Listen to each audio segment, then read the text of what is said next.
Tell me about some of the other memorable episodes of the Dick Van Dyke Show. I know that the one most people mention is the Walnuts episode. Yeah. Well, there were some key episodes for me. As I said when I went on the show, I had nothing but a dramatic background. I'd done dancing and singing and silly things, and I loved musical comedy, but I didn't know what I was doing. And early on, Carl saw some spark of humor in me, and he wrote a script called My Blonde-Haired Brunette. And that was an episode where Laura, after having felt that Rob was no longer attracted to her, decided while he was at work she was going to bleach her hair blonde, and did it, and it looked horrible. She looked like Harpo Marx, and she tried to get it, with Millie's help, get it dyed back before he got home. And she ended up getting only one half of her head done brown, and the other half was still blonde. It's a license we could take that Carl gave us. And Dick walks in the door and sees me and just bursts into laughter, and he comes over and puts his arm around me as I start crying. And he wants to know why, what happened, and then I try to tell him in a funny kind of crying way what happened. And it was just because you in the morning you said that I and then the yucky and the eggs that spilled and then you didn't love me and it was very funny.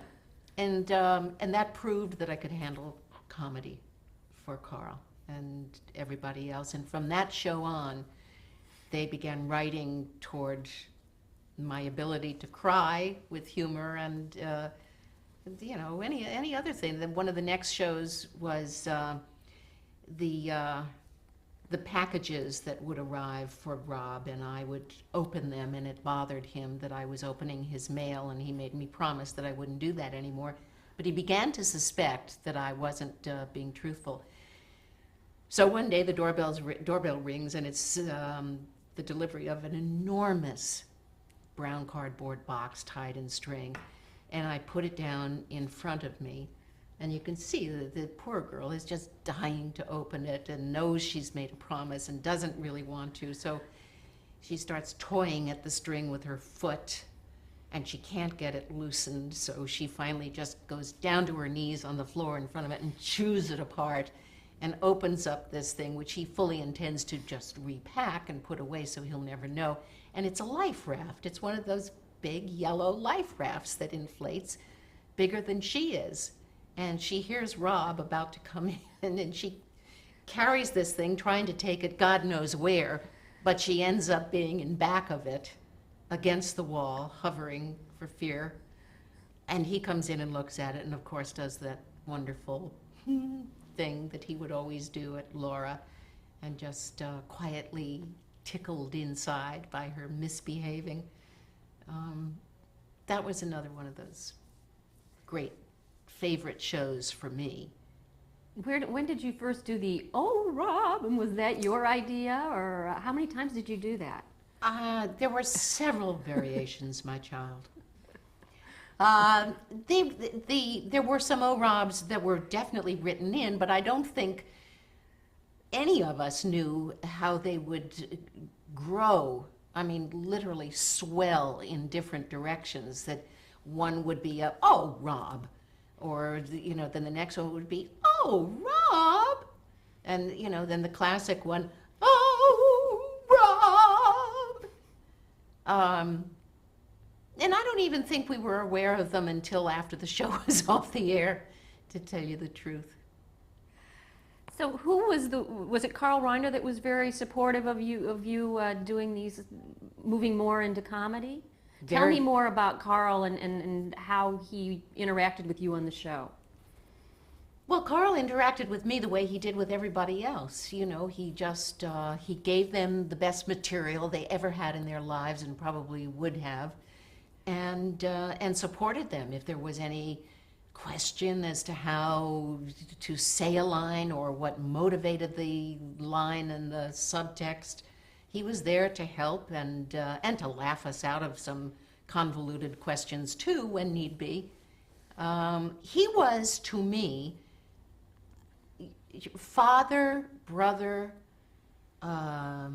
confessor. He was just about everything. He was not a lover, Estelle. But never mind. How did he become an actor on the show? Well, I guess he made himself an actor on the show because he wrote the part for himself. He decided he would be Alan Brady, the star of this mythical variety show that Rob worked for. And he decided that he was perfect casting, and he's right, he was. And there was all kinds of wonderful stuff to do with the toupee and the chorus line of toupees that he owned that were sometimes seen lined up in a row in back of him. He was at first going to be seen only off camera, which was kind of intriguing, but then it really was indicated that people wanted to see him. And his face is such a wonderful reflection of what's going on inside him that it would have been a crime not to see that. Was Sheldon Leonard as involved in the weekly production as Carl Reiner was? Sheldon Leonard, who would show up on Monday with his cigar, was involved, I think, more with Carl and the writers in the office than he was with the actors on the set. He would come in for that first time reading, and he would make his comments succinctly, and as we would be all talking and discussing what to do and what Sheldon had said and what Carl had said, suddenly Sheldon would disappear. He would just be gone, and nobody on the set ever saw him leave. You ask Rosemarie about this. He would just, we called him the Shadow, because you never knew where he was or when he was going to pop up. He was there again for run-through. I guess it would have been the night before the cameras came in, and I think he was there for the run-through before the actual filming. And we filmed, we didn't tape. So how was that like, the first episode that you did? How did you feel? How did you think it went? Well, I didn't have very much of a comparison to use as a base, but it felt great to me.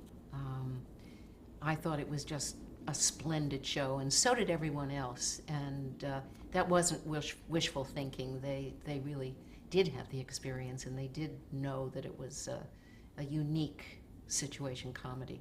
You shot in front of a live audience. In front of a live audience of about 300 people with multiple cameras going. We used 3, and sometimes if it was a really rough scene with a lot of people in it, we'd bring in a 4th camera. Well, now, today, it's all 4 cameras, and they bring in 5th and 6th ones if they need to. Lucille Ball was our landlady at that point. She owned Desilu, and we'd be rehearsing on the set and very much involved, absorbed in our work, and then we'd hear a laugh that wasn't coming from the floor, and we looked up, and there she was on the catwalk, that sort of rope ladder that allows the lighting guys to hang their lights, and she'd be up there watching us, just observing us, and then she'd come down, and this happened on a couple of occasions. It was funny. And she would talk to Dick and say, gee, I saw the show last week, and it was really great. You are so funny. And she had something nice to say about everybody. And I will never forget one day she sort of walked out of the studio and then came back and came up to me, and she said, you're very good, and then walked on. And that was the greatest gift I ever received in this business.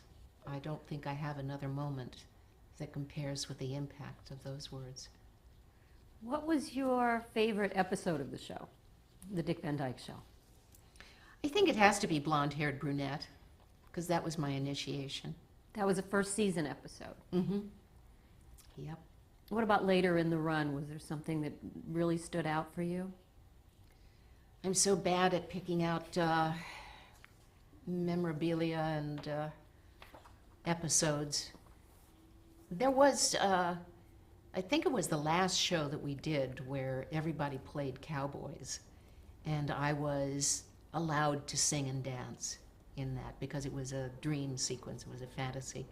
And we did, in fact, have musical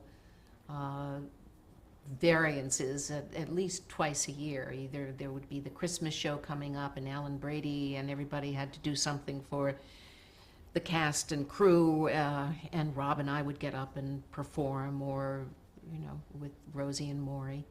And those just really made me feel wonderful, made me feel there. You see, all that torture at the ballet bar was not for naught. Well, talk about the people you worked with on the show, Rosemarie and Maury Amsterdam, and what it was like to work with them. They were real veterans Yes. in show business at that time. They were another era as far as I was concerned. I didn't understand vaudeville or one-nighters or, you know, that kind of humor, you know, that brum-bum kind of stuff. And so I didn't, because I was too young and stupid to know better, I wasn't very interested in what they were doing. That has changed, let me tell you, with such respect that I have for both of them. The show was sort of divided into two camps, in that there was Rob at home with Laura and Richie, and there was Rob at the office with Rosie and Maury and Richard Deacon and Alan Brady. And there was almost a kind of a subliminal contest for time. And I think that colored my relationship with Rosie and Maury, too, I'm sorry to say. We were not enemies. We were not, we never had a cross word, but we just weren't buddies, as they all were in the office, or as I was with Annie Gilbert and Jerry Paris. Now, the show ran for 5 seasons, but it almost ended after the first season. Yes, it did. It had pretty bad ratings that first season. I forget what night we were on, but it was not a good night, and we were opposite something pretty strong. But the sponsor, Procter & Gamble, decided to do something that they had rarely done, and that was to schedule reruns through the summer. And during that exposure, the audience found the show. And I had just met Grant, and we had just been married, or were about to be married, and he came home from a meeting in New York, came to California, and he gave me a huge bouquet of red roses, and he said, "Take these and place them at Sheldon Leonard's feet."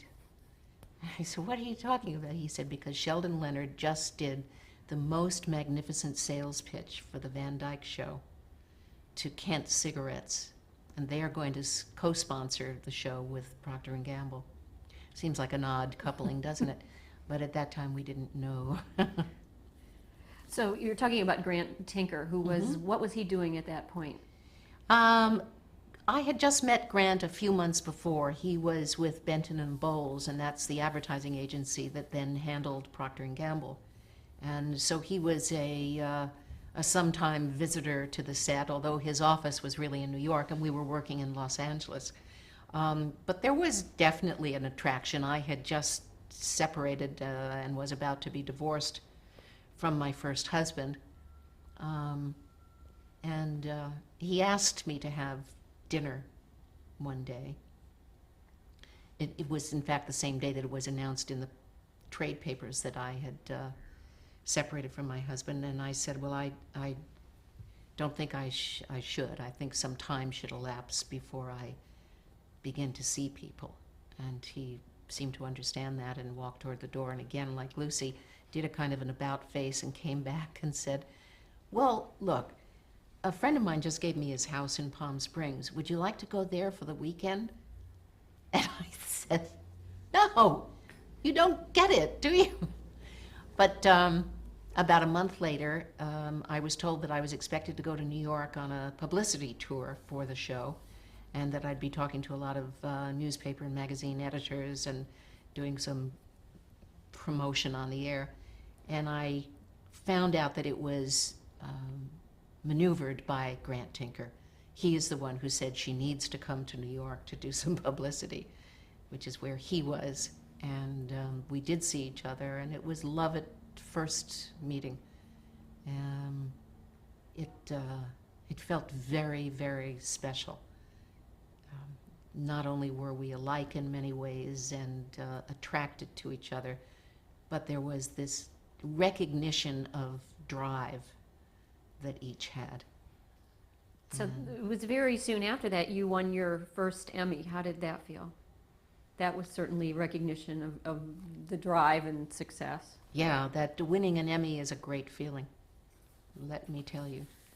It's and psychologically, it's no wonder that people, when they're on camera winning awards, or even off camera in a hall of about 25 people, get this symbol of achievement, of success, that they weep, because it represents all the supposed failures that you feel you have had. And it's not only a recognition of what you've achieved, but it's hope for the future too. Well, that was in 1963, and I guess the event most people would remember from 1963 was the Kennedy assassination. And you had to go on and film a show right after that. Can you tell me about that? We decided not to do it in front of an audience because we knew that nobody was going to be ready for a long time to last. So for that show, we did it without an audience and just tried to time, just to imagine how the audience would react to the funny things that were being said and done. Which episode is that?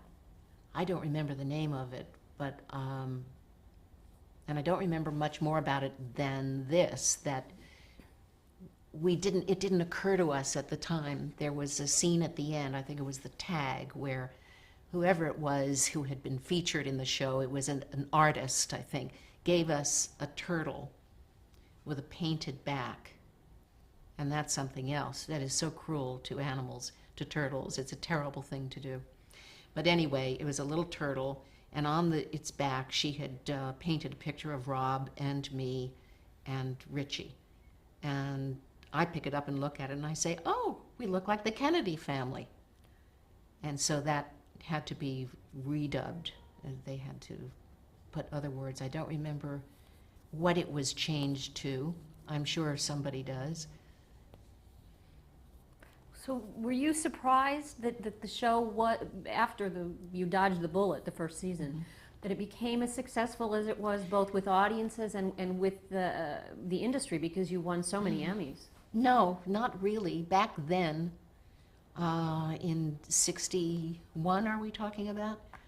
It was sort of accepted that if you had a show that got on the schedule, you were going to be on for several years. It was only the really dreadfully disappointing shows that were canceled. There was none of this borderline stuff. If you did a good show, you stayed on the air. And now, of course, it's all changed because of the prolific nature of our business with cable and the networks vying for airtime. I mean, vying for audience. So how did the show come to an end then? It came from a creative standpoint, from the creative people involved. Dick had done Mary Poppins and was anxious to go on and try other movies. Carl was writing a Broadway play. A lot of people wanted to stretch their wings in all media. It was devastating to me because while I too wanted to succeed and I wanted to go on, and I had been offered Breakfast at Tiffany's on Broadway, it was the end of a family. The family that I never felt comfortable with as a child, the natural family, and my aunt and grandmother, because it wasn't my mother and father. I suddenly felt at home with this bunch of people. I felt comfortable and loved and supported. And it wasn't just those people, it was the prop guys. You know, it was the craft service guy and the wardrobe woman. And I missed each one of them terribly. And I felt the same emotion when the Mary Tyler Moore Show went off the air. So how did you cope with that and move on? I don't know. You just do. You were busy. It sounds like you had a lot on your plate after the show. Yes, I did. I did. I had a contract with Universal. I did Thoroughly Modern Millie with Julie Andrews and Carol Channing and B. Lilly. And then I went to Broadway to do what became the ill-fated Breakfast at Tiffany's. And that lasted how long on Broadway? It didn't open. It closed before it opened. We went out of town to Philadelphia and Boston with it. And it was a strange situation for people connected with it. They were the top of the line. You know, Michael Kidd was the choreographer. Abe Burrows was the writer, director. Bob Merrill, who, along with Julie Stein, had written so many successful, hugely successful musicals, was our musical director. Everybody faltered on that show. Nothing went right. And the night we opened in Boston, had a vocal range of about 6 notes and a fever of 103. So our first reviews were devastating. And then Abe Burrows had to be hospitalized. He'd had a nervous breakdown. And they brought in other people. They brought in Edward Albee, of all people, to do this musical comedy. And it's funny, you know, they were looking for Carl. They wanted to get Carl in, but Carl, with his wife, was taking a kind of an ad-lib trip through Europe, and they never could locate him. They would finally, through friends and relatives, track him down and be told by the concierge, oh, he just left this morning. No, we don't know where he's going. And so when they couldn't get Carl Reiner, they got Edward Albee, who wrote a masterful adaptation, one that was clearly ahead of its time and for which the audience was unprepared. But I have both those versions bound in one cover, both the Abe Burrows and the Edward Albee version, and it was very avant-garde and dark, but it was good. But it didn't make it. Now, how were you doing personally at about this time? Personally, I think I was very happy. I was married to Grant. We were living in New York. My son was, of course, with us, and I had just lost my grandmother, though. That was a very difficult part of my life then. And you also discovered at about this time that you were diabetic. That happened, about a year later, Okay. when we came back to Los Angeles with 3 tails between our legs. Did that have any impact on your career at all? Well, it has an impact on my daily life, yes. Certainly on my career, although I do a pretty good job of keeping it at bay.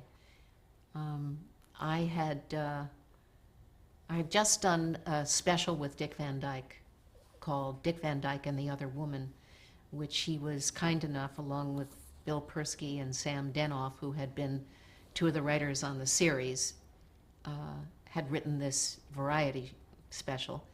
And they gave me a wonderful opportunity to sing and dance and clown and do everything that I felt comfortable doing. And Dick stood by applauding my every move. And it was very successful, and CBS noted how successful it was and how comfortable I seemed being in the spotlight. And they asked me if I wanted to do my own show, to which I said yes, not surprisingly. But it was about at that time that I had a miscarriage. And when I was in the hospital for the routine procedures that follow, they discovered that while normal blood sugar levels are to be somewhere between 70 and 110, mine was 750. And they were amazed that I was still walking around. And to this day, they don't know which came first, the miscarriage or the diabetes, which caused the other's onset. So that was a very difficult time for me to accept that, to try to understand it, because back then nobody really knew what diabetes was. And no one really talked about it, and you were very open about it. Well, it took me a while. My concern about talking about it was that it would be distracting for an audience to see me on the one hand say, please contribute to diabetes, it is a devastating disease, and then to expect them to accept me as an invisible person in back of a character. You know, it wasn't likely that you could pull off both. And I finally just said, that I've got to do what my instincts tell me. And my instinct said, be a spokesperson, be eventually the chairman of the Juvenile Diabetes Foundation, which is what I do to this day. Well, got you off track. You said CBS was interested in you doing a series after you did this CBS special with Dick Van Dyke in 1969. Right. So what kind of a deal did they want to make with you? Well, they wanted me to do a situation comedy. And so Grant Tinker then thought that it would probably be wise to form a company that he could manage and that I could use as the foundation for the pilot. Not the pilot, excuse me, it was a commitment, and it was for, I think it was 22 episodes. And that company was called? Was called MTM. And how did that come about? Well, that was Grant's idea. He wanted to do that, and the little kitten at the end was a lot of people's ideas. We were all sitting around in the room one day, and somebody said, boy, MTM sounds like MGM, doesn't it? And then somebody else said, yeah, how about that lion? Oh, I know, how about a little orange cat? And that's how it came to be. But one thing I do know, that it was Grant himself who came up with the idea to have the kitten spin and go boing when one of the shows was canceled. And the kitten also did other things when other shows were Yeah, produced later by on MTM. it got to shine. It bounced a basketball for The White Shadow. The White Shadow, thank you. And I can't remember Was what in some of doctor outfit, I think, for the St. doctor Elsewhere. outfit for St. Elsewhere, and also, wasn't there one with Barney Hughes? There was. Yeah, I can't remember what it was for the Bob Newhart show. That was the second show.